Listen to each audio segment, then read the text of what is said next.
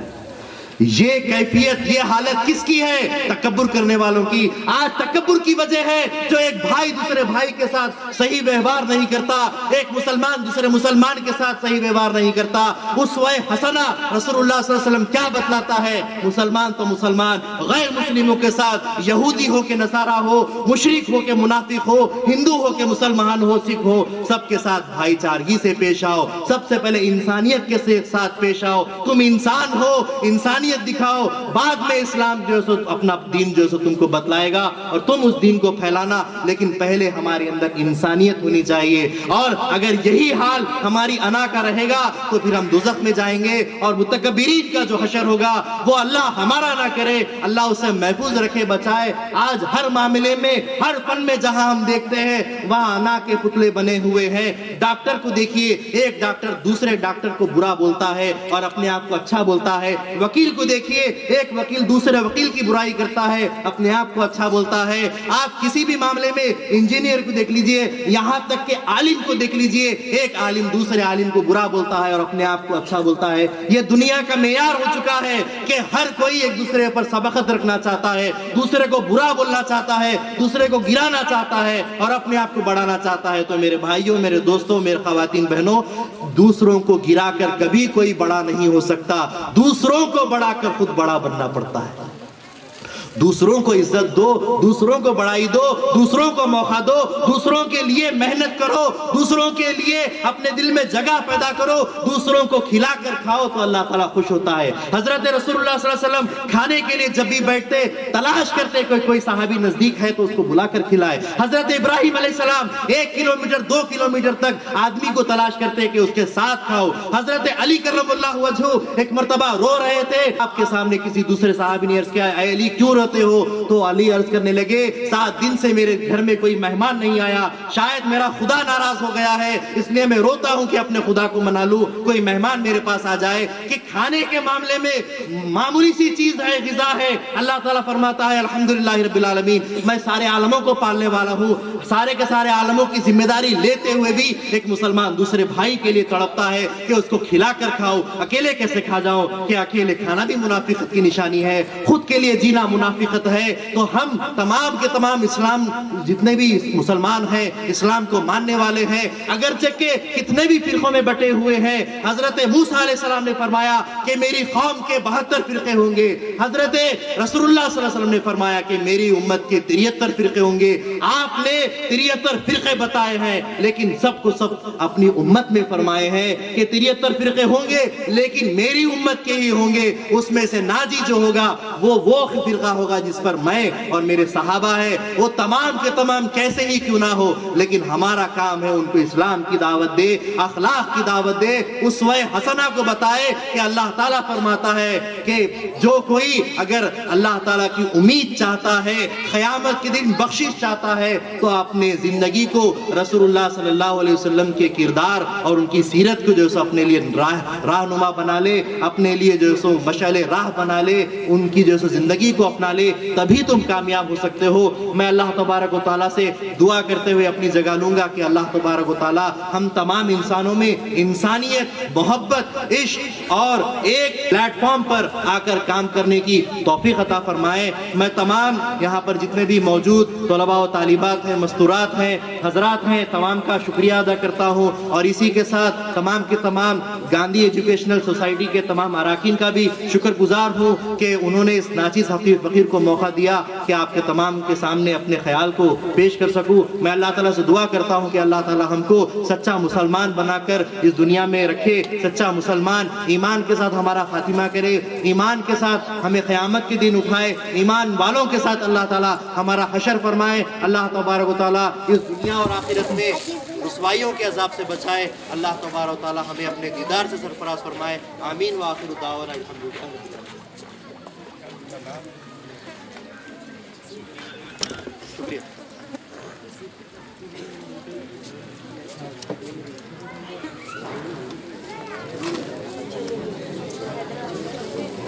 سبحان اللہ. اس کے بعد